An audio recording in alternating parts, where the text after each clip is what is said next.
Welcome to the Tech Blog Writer Podcast, your guide to future tech trends and innovation in a language you understand. Now, over to your host, Neil Hughes. Welcome back to the Tech Blog Writer Podcast, and a huge thank you for the kind words that you've all sent across about my recent interview with Gary Vaynerchuk. And I genuinely hope that that interview will help inspire you and maybe encourage you to follow your dreams too. But I'm not done yet, because I have another inspiring tech startup story for you all today. And a company called Threads launched out of stealth in February this year. And it was designed by former employees from Facebook, Slack, Instagram and Twitter. And the company also raised $10.5 million in an investment round led by some pretty big names. But before that, 50% of their investors came from backgrounds that are currently underrepresented in tech. And they even went as far as to pause their Series A funding to make that happen. And today's guest created Threads with a mission of helping businesses keep their entire staff informed through inclusivity and transparency. And anybody that's ever sat in a meeting room where only the loud talkers or the stronger personalities seem to get their message across, I think something like this is so important, but I don't want to reveal too many spoilers yet. So buckle up and hold on tight so I can beam your ears all the way to San Francisco, where Rousseau Kazi, CEO and co-founder of Threads, is waiting to speak with us today.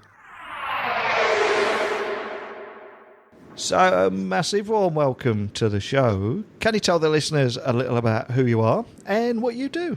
Yeah, thank you so much for having me, Neil. So my name is Rousseau Kazi, born and brought up in Southern California. My parents immigrated here from Bangladesh. I went to UC Berkeley, studied math and computer science. After my second year there, I stumbled upon an internship at Facebook where I was a product manager. I was there for about 6 years, had the time of my life there, ended, always kind of wanted to start my own company. After a while, learned how to build products, learned how to work with data, learned how to met a bunch of really great engineers and analysts.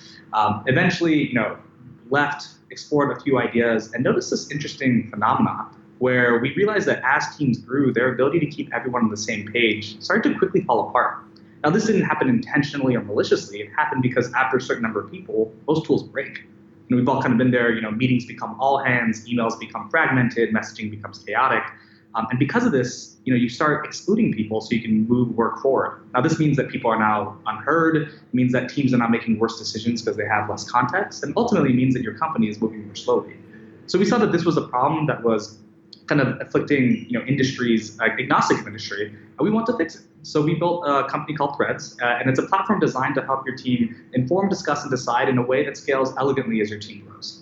And we'll get onto Threads in just a moment, but every guest that I have on here, I'm always kind of curious to delve into their backstory and what inspired them to go on and become a startup founder and launch their own company. And you do have quite a big backstory.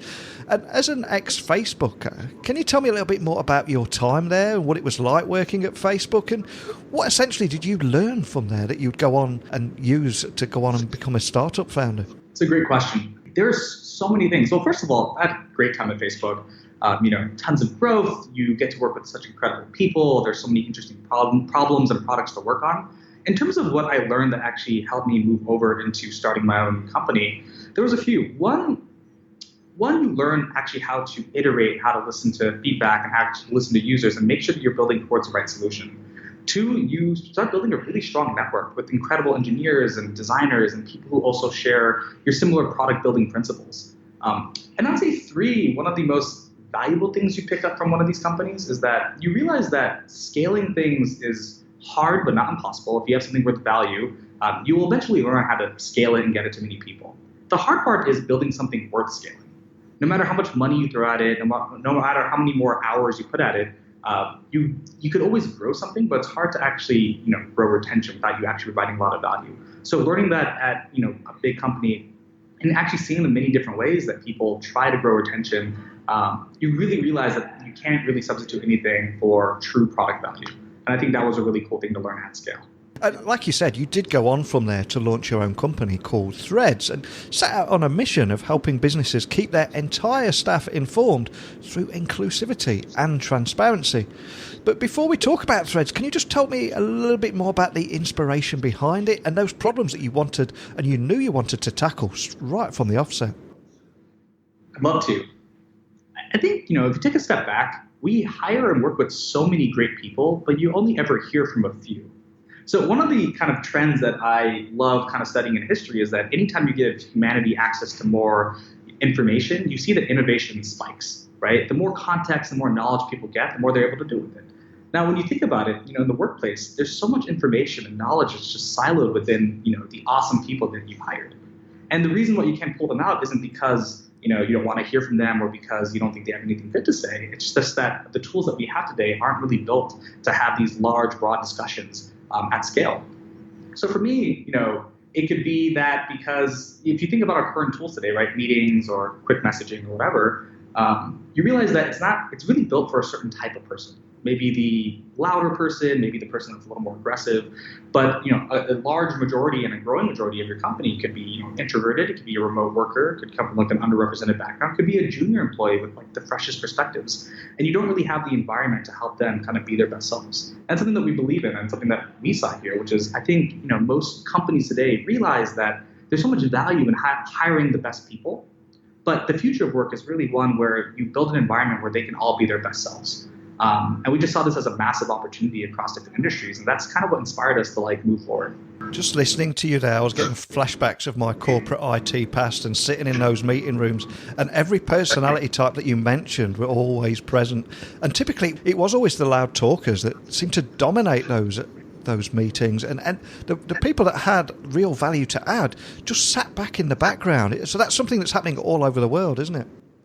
Yeah, absolutely. And, more so, I think that I think because, certain types of people will be quiet in meetings, and just because they appreciate taking a little more time to formulate their thoughts, and they want to make sure they're having the right principled, arguments or discussions to bring in, others will misinterpret that as disinterest. Yeah. They'll interpret that as, oh, they're probably not as excited about it. So the future meeting, when you could only have a certain number of people in the room, they don't get invited. Now, we always say that the difference between a good decision and a bad decision is the amount of context you have when you make the decision. And how are you supposed to have full context when you're only hearing from a small fraction of your company, right? There's this really weird and warped trade-off that people believe where you have to trade off between inclusion and efficiency, right? You keep the room small not because you don't like the people you work with. You keep the room small because you have to make a decision quickly. And for us, we were like, this is just such a large systemic inefficiency that's blocking so much innovation and productivity from happening. What if that trade-off didn't have to exist? What if you could be inclusive and efficient? What if you could make better decisions where you don't have to go back in time and have a bunch of different follow-up meetings, right? It's the whole, measure twice, cut once type of philosophy there. So that's kind of what inspired us. Fantastic. Now, Threads launched out of stealth in February this year and designed by former employees from yourself at Facebook and also Slack, Instagram and Twitter. And I think everyone listening will have experienced how siloed and important conversations and business decisions happen behind closed doors. But I'm curious, is this something that you all witnessed inside Silicon Valley too? Yeah, I would say, yes and no. I think many of these companies that we worked at are incredible communication companies. Yeah. So I think that a lot of our behaviors and practices were, pretty great. That said, I think that the world is changing pretty quickly. I think that, the future of work is becoming more diverse and distributed, right? People are now have to collaborate more under even more constraints than before. And having companies specifically kind of built and designed to solve these problems and build platforms and technologies to kind of meet these trends is going to be increasingly more important. So there were things that we all learned and experienced at these larger companies within Silicon Valley that were just incredible and that we were able to take those insights and bake into our product. But there's also inefficiencies that we saw that we were able to then use and kind of have a more personal understanding of the pain points such that we can even improve the platform to help everyone out there have more inclusive discussions with their workforce. And all the problems that we're discussing here, I think, is something that everybody listening can relate to. So the question I've got to ask is, how does Threads break down these barriers and ensure better communication and ultimately better business outcomes too? So I think there's a few things. I think, one, ultimately you can understand that the basis of Threads is that it doesn't break as more people enter the discussion, right? So if you think about it, if you think about sending out a company-wide email, most people aren't going to reply all, or the only thing worse than that is someone is going to reply all, and it's going to send notifications out, and people don't feel like they can actually be included in the discussion.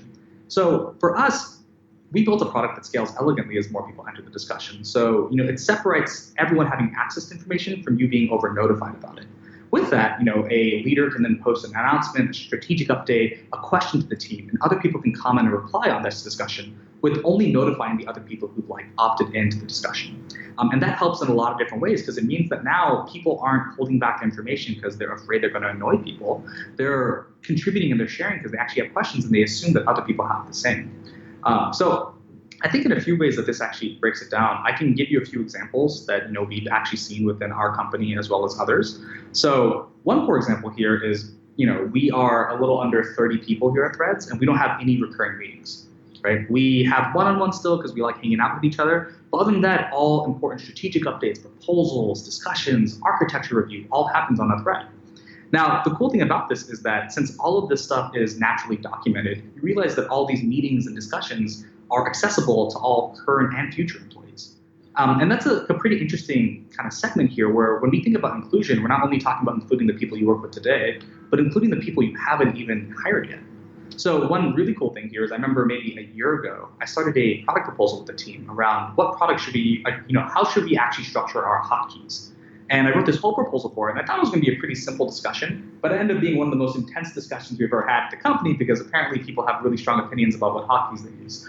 Now, one of the cool things is that we have this, we have these objects on our platform called spaces, and these spaces are effectively like meeting rooms. Right? Each of these spaces has their own name or topic. So when you enter one of these spaces, every thread that you see in this space is like an independent meeting you've had with the people in that space. So I have a space called product proposals. So you can actually see every product proposal the company has ever written within Threads. So one thing that I didn't really expect that's been really cool is that we've hired all these amazing undergraduates that come from these top schools, but they're still new to work. They're still learning how to communicate a business. They're still learning how to collaborate. And I remember that feeling. I remember how terrifying it was trying to write my own first proposal within a big company. But off the bat, I saw all of them just start reading all of our old product proposals from these product leads from Slack and Twitter and Facebook, et cetera. And the first set of proposals that they published were incredible. They were well-reasoned, they were principled, they followed the same structured format. And you kind of realize that when you're more inclusive about how you get work done for knowledge workers, that is the skill and the trade. They're able to see us actually form proposals, form thoughts, and then actually see other people respond to them. So what you realize is that not only are you increasing the volume of information growing within your company and letting everyone absorb, you're increasing the quality as well. Because now everyone can actually be like, oh, so that's how the CEO structures strategic thinking, or that's how the head of engineering responds to architecture feedback. I should do it that way. And that's been a really special and powerful thing for us to actually witness. And Threads first appeared on my radar when I saw that you'd raised, I think it was 10.5 million investment. But what really made your story stand out for me was how you were determined to onboard investors that were aligned with the company's mission of embracing diversity and inclusivity. And before Series A, you ensured that 50% of your investors came from backgrounds that are currently underrepresented in tech, which is just fantastic and so refreshing to hear. And you even paused your Series A to make that happen. So can you tell me more about this and how you established that 50-50 gender equal cap and how that comprised some of your most well-respected leaders, both in and out of the Valley? I think there's two things to understand about how we went to go fundraise. One was, yes, our mission is to make work more inclusive, and this is something that we embody within the company. But I think the more interesting part of this is even if you push that aside. So for us, if you take a step back and just ask yourself, why do you even get investors? There's two reasons. Obviously, one, capital.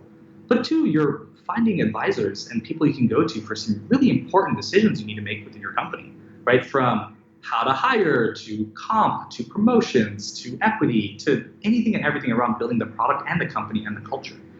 Now, just like I said before, we strongly believe that the difference between a good decision and a bad decision is the amount of context you have when you make the decision. And we just asked ourselves, how are we supposed to have full context if we're just getting the same perspective from our investors? That's not going to happen. And, with more, if you just believe with the more perspective that you have, the more of the solution space you see, and the more landmines you can avoid and the more opportunities you can capitalize on, you realize that this will quickly become like a competitive advantage by surrounding yourself from so many amazing and diverse perspectives. So we realized that this was, going to be a blind spot for us if we didn't, over-index and actively invest in making sure that the leaders and the advisors kind of advising our company came from these different backgrounds. So that was basically it. We then decided that this was a priority for us. We worked with our Series A advisor. They saw the value in it as well. And then we worked together to actually make it possible. And we're going to have startup founders listening all over the world. So for those people, can I ask what lessons you learned along the way and how this funding is actually going to help you at Threads and take things to the next level? Yeah, so I think, I'm a first-time founder, and fundraising was this new, exciting muscle that I was, learning about. And I think, looking in hindsight, there's a few things that I think are really important. I think for a lot of founders out there, a lot of builders out there, our, kind of go-to move is to build a prototype, get it out there, build, kind of focus on that. And I think that is very important. But I think something that people invest in that I think is equally as important is making sure that your narrative and your story and your logic is just sound. So, most investors, they're evaluating the problem you're solving more than your current solution. Because whatever your solution is, I guarantee you, by the time it is actually successful, it's going to look so different than what it is today. So what they want to make sure is that you understand the market well, you understand the problem well, you understand your customer, your future users really well. And I would break it down to 3 questions that you should feel very confident in answering. One is, why this? Why is this problem worth solving? Why is it a big enough market? And I do want to actually take a note that not every idea out there needs venture capital, investments. Right? I think venture capital is very specifically focused on for these really broad markets that people want to solve. So if that's the world that you're in, one thing they're going to ask you about is the market and if it's big enough and if there's enough people out there that experience the pain. 2 is why now? Right? In most things in technology, things are rarely ever truly innovative or novel. They're usually just building on top of the giants that came before us. So if you assume that's true, why didn't someone do this 5 years ago or 10 years ago? What changed to make this possible now? And the last one is why you? Right? Assume there's a ton of people out there that also notice the insight that you have, the pain point that you have, that notice that now is the right time to build it.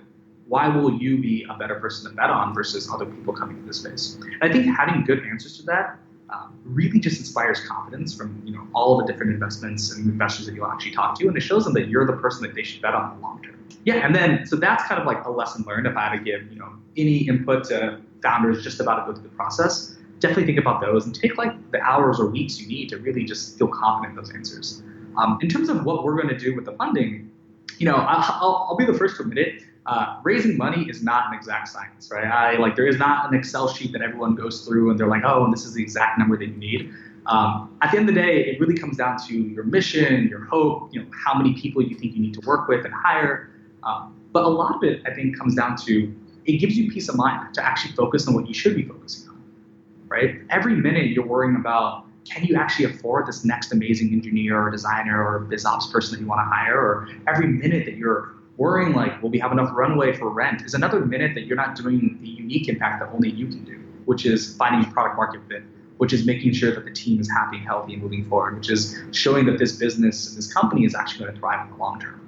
So I'd say that when you raise a good amount of money where you feel like you have enough runway for a few years to actually build the company that you want to build, it just maximizes your kind of mental space to really solve the hardest problems out there that everyone wants you to solve. Now, we've talked about how Threads is making work more inclusive for people, but can you maybe offer a few use cases that will help anybody listening that's experiencing all the problems that we've talked about and just help them visualize how it can change how they work or how their business works at the moment?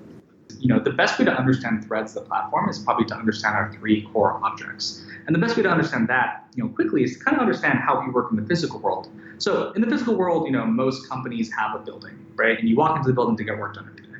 On our platform, that's called an organization. Now, when you walk into the building, what do you see? You see meeting rooms and lounge areas where groups of people come together to meet, discuss, and move forward. We call those spaces on our platform. And then within those meeting rooms, what happens? You have all these meetings, right? And you just talk about, what should we do for this? And what's the trade-off with that? And when should we launch X? Each of those are independent threads within those rooms. So what happens is you create a room for any project or team, right? Like website redesign. And anytime you start a thread in that room, in that space, it's about a different thing about that topic. And anyone in the company who is interested in that topic can just, invite themselves to the room, be invited, etc. So then they can have access to every meeting you've ever had about that discussion, and they can catch up.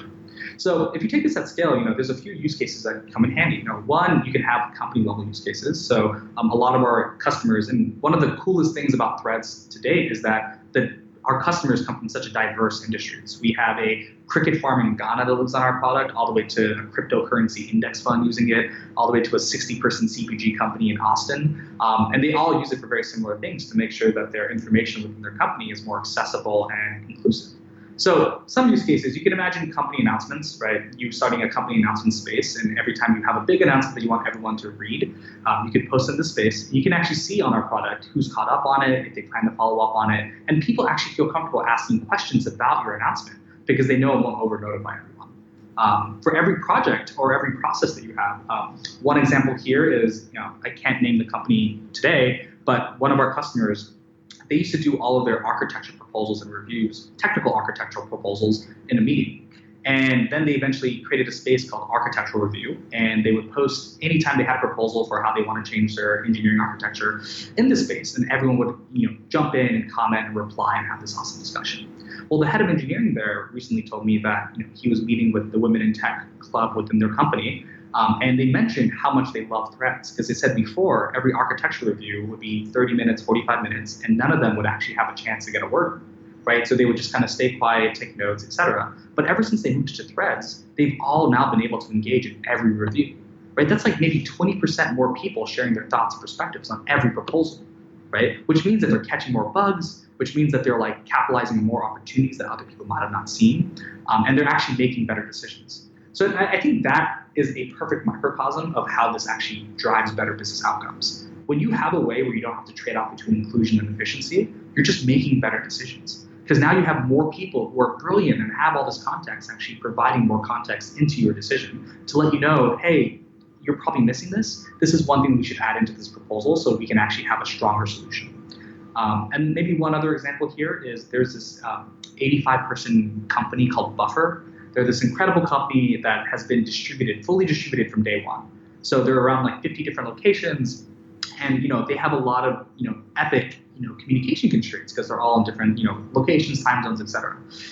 After we came out of stealth, they tweeted at us. They asked if they can try out our product, and within a week, their entire company moved to the product, and they were able to still share such a massive amount of information with each other in a much more calm and scalable way. And it's been really inspiring to see all the different ways that they've used it for. Wow, what a great story. It must feel fantastic to see a big company like that embracing what you're doing straight away. It really gets like a nod that you're doing the right thing here, isn't it? Yeah, I think that, it's the thing that we talked about before, what we learned at some of these bigger companies is that, the hard part isn't necessarily scaling something, it's, building something worth scaling, right? And a lot of advice I give to these early founders is, what you'll hear from every investor or mentor when you start off is find product market fit, find product market fit. And, to some degree that's a little daunting. You're like, I know, I'll try, thank you. But the way I kind of see this product market fit should happen it's like product market fit equals product value plus product scale. And those should happen sequentially, right? You should take some time to be like, hey, I know I'm in a big enough market. What are the most resilient conditions I would need my product to succeed in for me to know that I truly provide value, for me to have confidence that I know that this provides value? And for us, having a cricket farm, but also having an 85% completely distributed team love our product and live on it and pay for it, that is enough for us to be like, we now know that our product provides enough value. And then once you have that, the scaling problem becomes a lot more tangible. It's only when you try to find value at scale do you start conflating a bunch of things together, and it actually takes you longer to find product market fit holistically. So for us, it feels great. Seeing a bunch of people that we've never met in person live on our platform, love it, and enjoy it for many different use cases gives us a really strong nod that we're in the right space. It must feel that your life is moving at 1,000,000 miles an hour since coming out of stealth in Feb. But I know it's early days, but I've got to ask, what's next for Threads? Is there anything else you can share with us today about the road ahead? Yeah, right now we are just heads down. So many people are signing up. We're onboarding tons of people, and we're just in a constant flow of just listening and learning. So as I mentioned before, different industries, different company sizes, small teams, large teams, they're all approaching us to actually use Threads and apply it within their system. So we're learning a lot of how we can actually make the platform even easier for all these people just to onboard seamlessly. And right now we're just completely heads down and just taking these lessons and applying it into our product. And then eventually we'll go out publicly and anyone can just sign up on their own without the wait list. So for us, that's kind of what the next set of time looks like. And we're really excited to get to continue doing it. And for anyone listening that's just curious and want to find out a bit more information, maybe give it a run out or just keep up to speed with the developments throughout the year, what's the best way of finding out more information about Threads, and also reaching out and contacting a member of your team if they are left with any additional questions after our conversation today? Yeah, so if you want to learn more about Threads, you can find us on Twitter. We just have the handle @Threads. Easy to find, and we post updates on there fairly regularly. Additionally, if you have any questions for us or you want to learn more about the product, you can just go to threads.com, and you can go to threads.com/contact. We have a nice little form there that you can fill out if you have any specific questions. And if you have any questions for me specifically, you can find me @Rousseau Kazi on Twitter if you'd answer any questions you might have. And yeah, I think those are the best ways.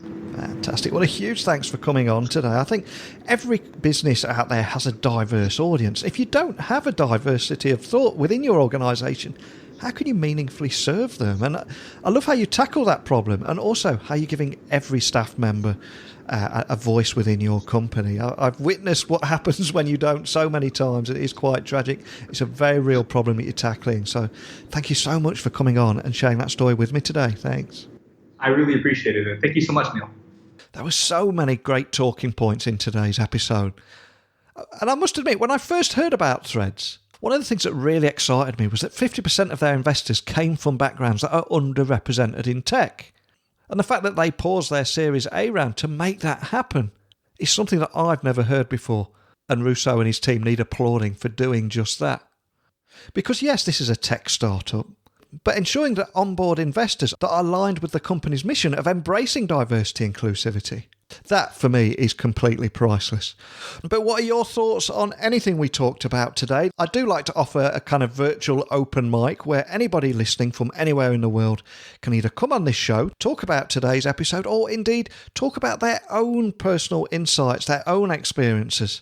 That's why I provided this platform. So please, you can visit my website, techblogwriter.co.uk, where you can find all 870 plus episodes and photos of the guests and various other things. Or you can just email me, techblogwriter@outlook.com, or get me on Twitter, Instagram, etc. @Neil C. Hughes. So a big thank you for Rousseau coming on the show today and joining me and sharing his story, and an even bigger thank you for each and every one of you listening in 165 countries, allowing me to be the soundtrack to your day. Even if it's just a small part of it, that is something that I'll never take for granted. But I will return tomorrow with another great guest. But until next time, don't be a stranger.